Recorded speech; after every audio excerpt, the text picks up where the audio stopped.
Приветствую! Если ты хочешь именно эту лодку, либо точно такую же, либо доработать свою, досмотри видео до конца, там будет вся информация. Я думаю, для многих это видео будет полезно, так как каждому этапу этой лодки, там модернизация, прицеп, сама лодка, мотор, я подходил ответственно, обдуманно, я каждый вопрос изучал. Для тех, кто только собирается купить себе лодку, потому что многие не понимают, чего они хотят и для чего лодка им вообще нужна, для каких целей. Почему именно Suzuki, почему именно Кайман 400 и как я дорабатывал и для чего. Это мое первое масштабное видео на не самый масштабный мой проект, поэтому если ты поставишь лайк и подпишешься на канал, ты увидишь еще много чего интересного и поддержишь следующий проект, который я тоже буду снимать. Поэтому всем приятного просмотра, погнали!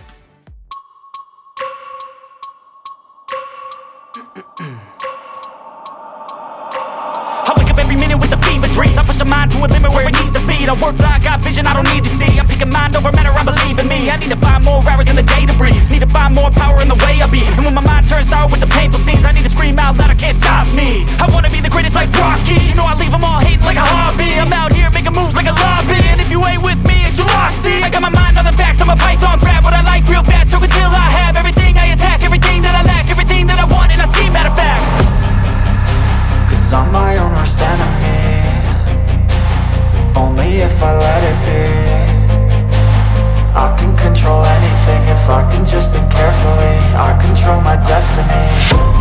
Deep up in my mind I manifest it. Every morning I wake up obsessed, and everything I do the best. And deep within my mind you know I'll always manifest it.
Заправлять два бака, чтобы вот так вот не делать до самого дома. Съемка у нас затянулась, и теперь мы на веслах до самого дома, ну почти до дома будем грести. Бензина у нас совсем мало осталось. Спустя полчаса. Видать? Да. Вышку видать.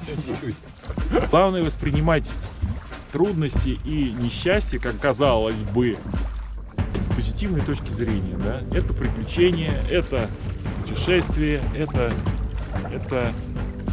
удовольствие. Время у нас есть. Время еще у нас есть.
Так, и немного предыстории. Почему именно Кайман 400? У меня был опыт хождения на советских лодках, на разных, и на ПВХ лодке. Про ПВХ не буду рассказывать, все и так знают как бы их преимущества, их недостатки. Про советские лодки. То есть я понимаю, что такое килеватость на лодке, что она значит, как она влияет вообще на все. То есть лодки килеватые относительно, у которых киль более такой угловатый, они хорошо рулятся, почти все хорошо идут по волне. Но есть минус там. Чем больше килеватость, тем она в статике хуже. То есть у нее, когда она на месте стоит, она болтается. То есть есть плоскодонные лодки. У них мореходности нет такой, как у килеватых, допустим, и вот этих вот динамических характеристик каких-то. Но они в статике хорошие, то есть нам удобно с них рыбачить, допустим, отдыхать, сидеть. То есть лодка такая для отдыха и для спокойной воды, в принципе, нормальная. Еще есть такой тип, как правильно сказать, у них такой яйцеобразный киль. Это как лодка Днепр, к примеру, и как Казанка 5М3. Если я ошибаюсь, там напишите в комментариях, какая Казанка с таким дном, как у Днепра. Вот, у нас была лодка Днепр. Вот ее преимущество. Чем больше волна, тем этой лодке лучше. То есть, но у него страдает статика. Так, и еще есть тримараны. Вот мы уже к Кайману подходим ближе.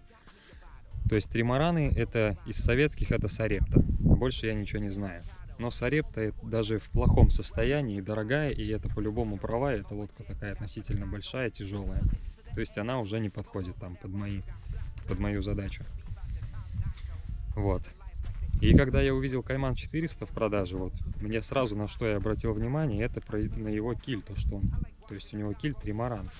Сразу же поехал просто посмотреть его, хотя бы потрогать, пощупать, что он из себя представляет. Приехал, мне все понравилось, то есть и размеры, и вес его, и как он выглядит, то есть вот в целом за эти деньги. То есть с этой лодкой я смогу один справиться, я могу зацепить ее, спустить, поднять. И платить никакие налоги, не надо права делать и так далее. Еще какие-то дополнительные плюсы, то есть у нее пассажировместимость 5 человек. Я ходил на этой лодке, полную загрузку, то есть 5 человек плюс еще вещи. Ну понятно, то есть этого мотора уже не хватает, но и как бы у меня лодка была с целью такой как бы поездки с семьей, и так поездка на рыбалку. То есть я не планировал возить народ на ней, там как-то перевозками какими-то заниматься. Лодка хорошая, как бы за эти деньги, идеальный вариант. Вот, но, конечно, еще многого не хватало. Не хватало комфорта и внешнего вида. То есть лодка с завода в стоке, как она вот есть, без доработок, без каких-то. Вот лично для меня она выглядела как акриловая ванна, то есть большая просто. Такая ванна, на которой можно ездить. Она вот такая просто вся белая, круглая, там вот какой-то строгости нету, вот этой каких-то линий, граней и так далее. Вот. Can't fuck with you, I know you're tight, I know you're slime. Yeah, I'm riding with the game, wrong or right, yeah, every time. We gon' take these back to different states with violence in the drive. This shit for the brave hearted, if you scared, you can't ride, bro. Nigga ain't got no gas money, tryna bum a ride. Swiping with some shades and some fake jerseys, I improvise. They don't wanna see me when they sit back and they criticize. This is real, Zaza with the bag, I charge them 35. Pussy nigga don't know these strings, I'ma test him every time. He don't bust the seal no more, he know it quality every time. She can't wait for me to get home, we fuck for hours every time. If you smoke, you know it's up that I ain't tryna reconcile. I ain't tryna go back to poverty, I ain't tryna relate to you. I ain't got no... Начнем, я думаю, с самого первого. То, что я сделал на этой лодке, это уключены. И уключены, которые для простых весел, я сразу от них отказался. Вот, потому что они гремят, весла вылетают, они не фиксируются, и так, это уже прошлый век, я сразу поставил от ПВХ лодки, потому что весло можно зафиксировать, снять, поменял лампы навигационные с ламп накаливания на диодные. Значит, носовая часть, она полностью сделана из алюминия, AMG 5M, легкий, легко варится. То есть в основном здесь лист 3 мм. Вот. Лично я дизайн этой площадки видел так, на свой вкус делал. Значит, роль вот этой носовой части какая? Первое ее назначение этой площадки — это ручка. То есть, чтобы удобно было лодку затащить на телегу, стащить, на берегу вытаскивать, поднимать. Второе, это куда разместить фары. Когда на лодку просто прикрепляют фары, ну, это выглядит совсем, ну, никудышно. То есть, мне вполне нравится, меня устраивает, и она очень легкая. То есть, эта площадка, то, что она сделана из алюминия, она весит целиком с фарами, наверное, не будет даже 3 килограмм. То есть, очень легкая, твердая. И она не гниет, не ржавеет. Консоль в основном делалась из B-образного профиля для стекла. Вот сам по себе он такой твердый, жесткий, то есть его сама конструкция получается крепкая. И в основном сделано все из него. Здесь, ну, вариант пока что фанера, просто шестерка, фанера покрашенная, здесь также фанера. Ну, она легкая, доступная, просто обтянутая эко-кожей. Значит, форточки вот эти, для чего они вообще, ну, подразумевались, почему они открываются и зачем такое большое стекло. То есть мне не нравились варианты стекол, которые как бы обычно так по классике ставят, ну, просто стекло и рамка, либо там вот как новый стиль, как в новом дизайне там делают без уголка, а вот такое типа. Но мне не нравился этот вариант. То есть очень удобно.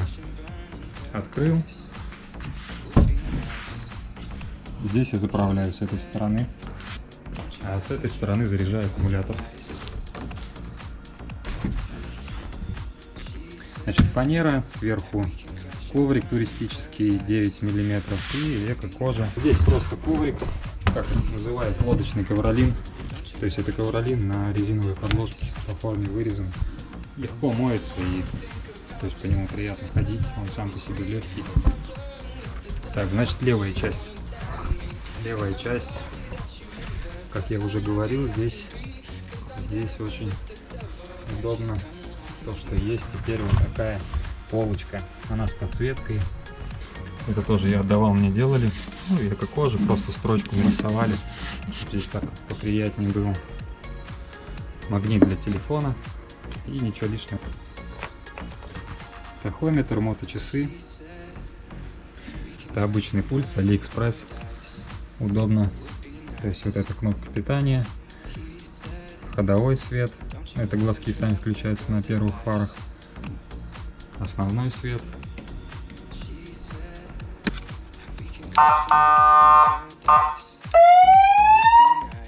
Такие вот модные.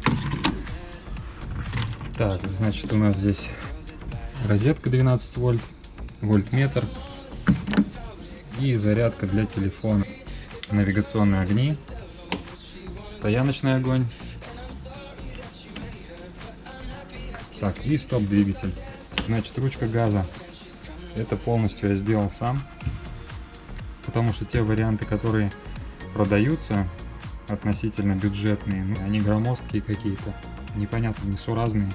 Я решил сделать сам, то есть не хитрый механизм, это ничего нет сложного. То есть если тут интересно, из чего это сделано. Это алюминиевый лист, болты приводов Audi, стойка стабилизатора Chevrolet Cruze. То есть это пластик такой твердый, легкий. Вот, и все это так выглядит приятно. И ручка от автобуса, сточенная, отполированная, так чтобы удобно было. То есть я считаю шикарно по сравнению с тем, что продается. Это идеально вообще. Никаких тросов, то есть все там проходит. Значит, музыка Sony 52/4, то есть со встроенным усилителем. Колонки JBL Stage 3.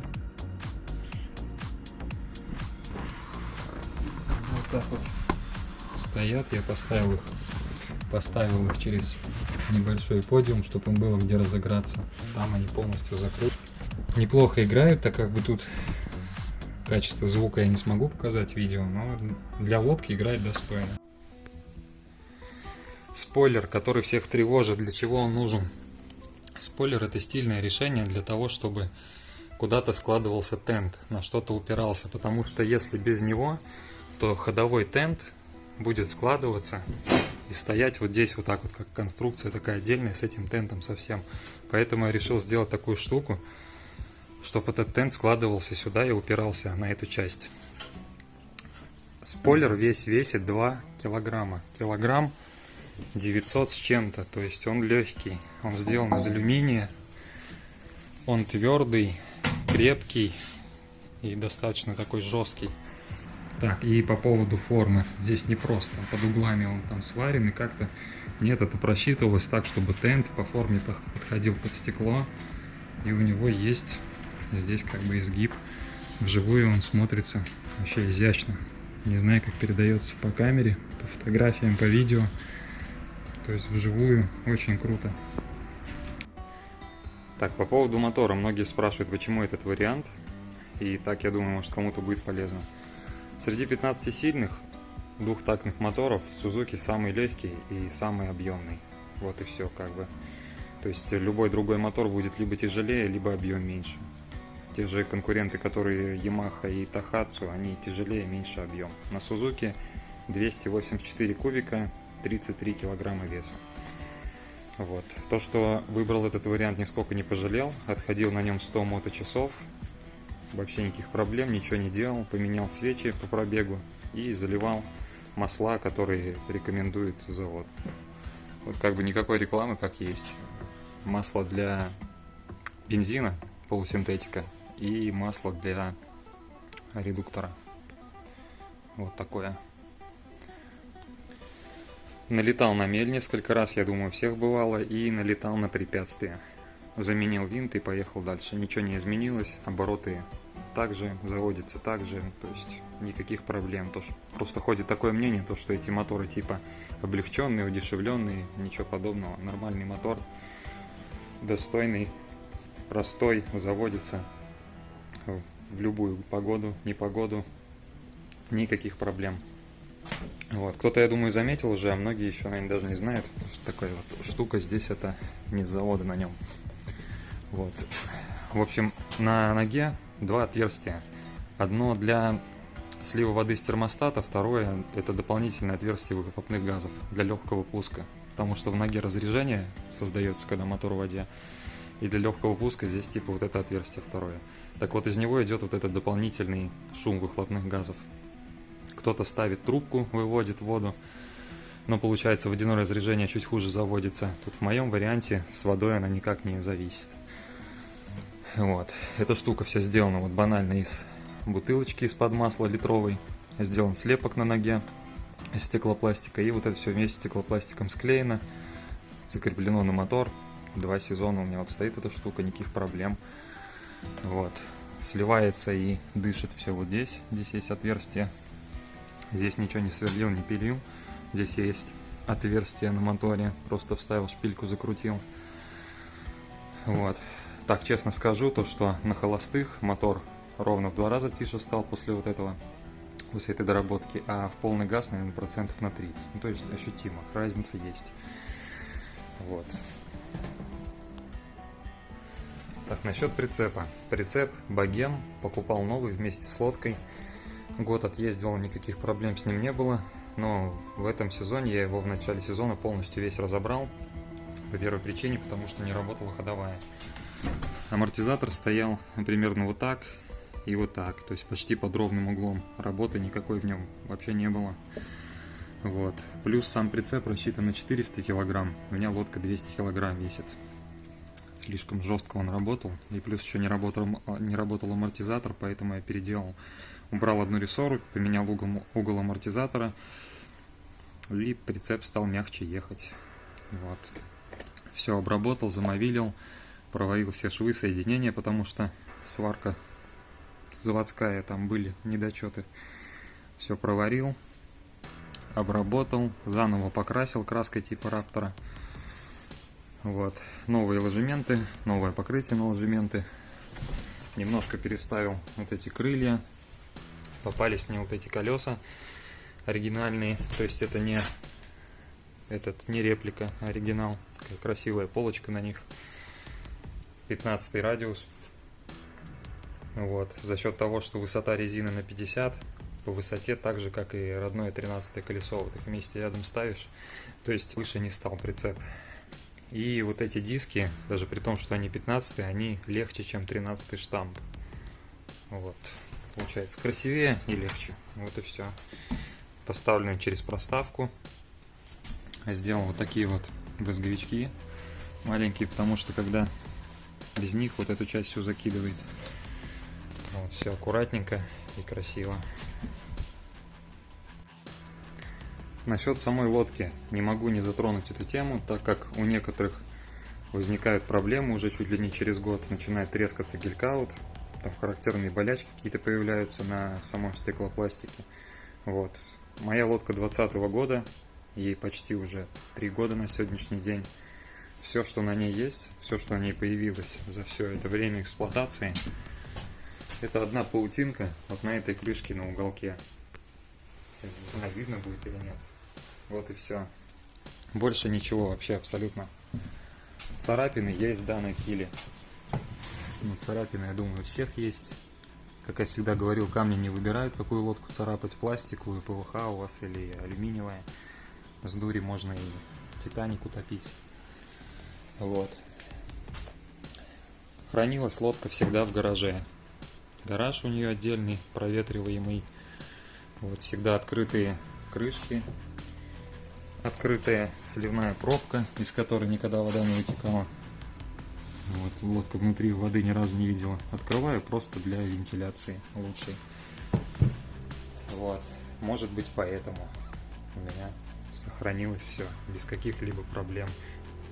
Лодка достаточно много проходила, но никогда не валялась на берегу сутками там или где-то под дождем не стояла. Вот. Поэтому, я думаю, никаких проблем. Если вы покупаете недорогую лодку, какую-то доступную, дешевую, я думаю, что и хранить ее нужно правильно. Потому что один человек мне так отозвался, плохо говорит, лодка хрень полная, типа я купил, у меня через год она там вся рассыпалась, вот, вся вздулась. Я у него спросил, как она у него хранилась. Он говорит, на улице под тентом. Ну, то есть выводы делайте сами. Если лодка лежит на улице, потеет под этим тентом, не проветривается и так далее, конечно, будут какие-то проблемы. Вот. Храните правильно, и я думаю, никаких у вас нюансов с ней не будет. Вот и все. Также в основном на гелькаут влияет вот этот ультрафиолет. Если лодка стоит долго на солнце, понятно, он будет быстрее портиться. И тут, наверное, еще за счет того, что он находится в гараже, в теньке, проветривается, открытая. Поэтому я думаю, у меня состояние такое, она близкое к новой, само состояние лодки. То есть у меня лодка не какой-то выставочный вариант, что она здесь стоит, просто хранится, как может показаться. Постоянно на эту лодку ходит, вот, то есть 2 полных сезона с апреля до декабря. В любое свободное время я сажусь и еду. Водоем рядом как бы. Вот, минимум она выезжает 3-4 раза в месяц. Просто я знаю, у кого-то всего 3-4 раза в сезон лодка на воде. И состояние там в 5 раз хуже, то есть они как будто промысловые эти лодки. У меня никогда не было никакого чехла, никакой защиты на моторе. Вот я как бы противник вот этого всего. Мотор как новый. Вообще нет никаких царапин, ни затертости, ничего. Протер, приехал, помыл. Все. И также лодка. Вовремя помыл. Никаких желтых следов, никаких проблем, ничего нет. Все зависит от того, как вы следите за своей техникой в первую очередь. Так она и будет служить, и в таком она будет состоянии.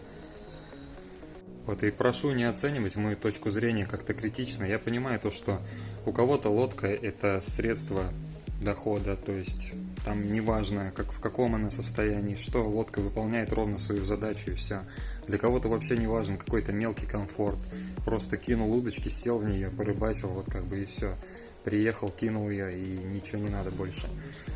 То есть у меня свой взгляд, у кого-то свой взгляд. Также прошу не оценивать эту доработку и эту модернизацию как что-то там неимоверное, там, и либо наоборот, как-то там оценивать это, то, что это вообще там просто там никчемная какая-то работа. Я просто делюсь своим мнением, тема очень актуальная, потому что в классе лодок без прав мало чего-то интересного, все такое, так скажем, однотипное, типичное. Я считаю то, что мой вариант интересный в этом сегменте. Вот. И данная модернизация, она делалась вообще впервые как лодка, то есть лодку я ни разу до этого не делал. И вообще по этой лодке то, что сделано, это делалось все вот просто от напильника, так скажем. Все подгонялось, выводилось. Вот. Если сейчас ту же самую работу вот повторить с моим опытом, да, там то, что я уже сделал, я бы многие элементы там какие-то заменил на что-то другое, где-то что-то уже сделал проще, вот, где-то что-то там как-то оптимизировал. То есть, если повторить эту работу еще раз, было бы в 2 раза как минимум. Это все сделано покачественней, покрасивее точно. Хотя и этот вариант полностью рабочий и достойный, я считаю. Также один человек мне написал, то что типа колхоз, я буду делать вообще по-другому все и так далее. Это все хрень, типа то, что ты сделал. Я буду делать круче там. Я прошу, говорю, ну скинь просто мне ради интереса посмотреть. Просто вот с этой палаткой. Ну с этим козырьком тент ничего нет. У всех ровный тент, а у него кругленький. Ну то есть все. Вот и весь тюнинг. То есть мне никто так и не скинул и не показал что-то лучше, круче, без прав, интересней, быстрее, вместительней и так далее. Из того, что есть в интернете по доработке Кайман 400, ну я считаю, в этом вообще ничего нет интересного и какой-то технической мысли и так далее.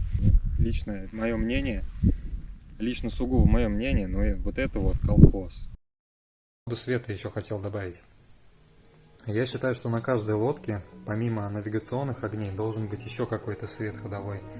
Потому что у меня очень много примеров.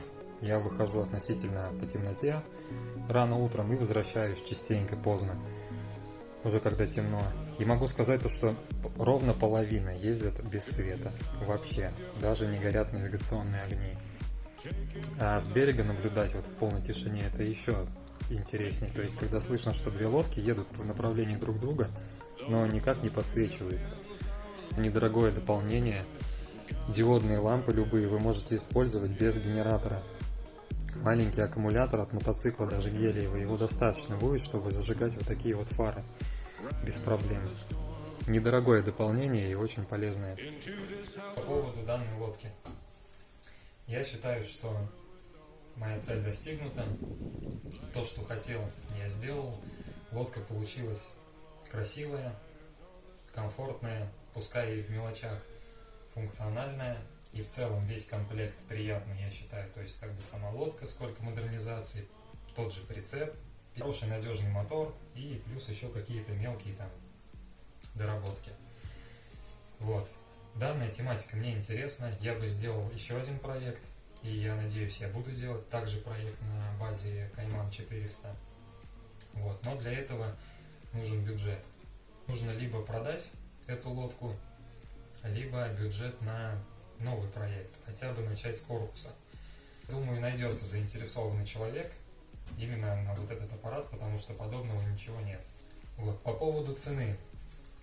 На данный момент не могу ничего сказать, потому что цены разные. Люди хотят, то есть кто-то хочет подороже продать, кто-то хочет подешевле купить, кто-то хочет побыстрее продать и так далее. Но я отталкиваюсь от цен, которые есть на такие варианты, которые уже как-то модернизированы. Не на пустые лодки там с моторами, а вот где-то уже какая-то хотя бы есть модернизация. Цены я прикрепляю. Вот, понятно то, что там во многих моментах переоценено. Да, есть варианты, где там мотор стоит 300-500 тысяч рублей, но и остальная сумма как бы уже ничего не остается. То есть, если мы убавим от этой лодки этот дорогой мотор, то остальное получается явно переоценено. Поэтому насчет цены сейчас ничего сказать не могу. Предлагайте свою цену. Кому интересна эта лодка, пишите в Telegram с предложением, я всем отвечу. Также все вопросы, какие-то предложения. Тот, кому интересно доработать свою лодку, без разницы какая она, такой вариант или какая-то советская лодка, посмотрим. Если вот данная задумка будет интересна, я возьмусь. Тем более сейчас сезон к концу подходит. Зимой можно заняться чем-то таким. Кому интересна модернизация, пишите в Telegram. По поводу видео. Впервые взялся так серьезно за видеосъемку, что приглашал человека с квадрокоптером. Мы писали сценарий, прорабатывали это все, с каких углов это как снимать и так далее. Вот. Я понимаю, что такое продолжительное видео не наберет много просмотров, но я уверен, что для многих оно будет полезное. Кто-то отсюда что-то полезное возьмет. И это уже хорошо. На моем канале вы можете посмотреть то, чем я примерно занимаюсь. Ну, там простые видео такие на телефон, но я думаю, что-то в этом формате будет дальше, но уже снято покачественнее. Так что всем спасибо за просмотр. До встречи в следующем видео. Надеюсь.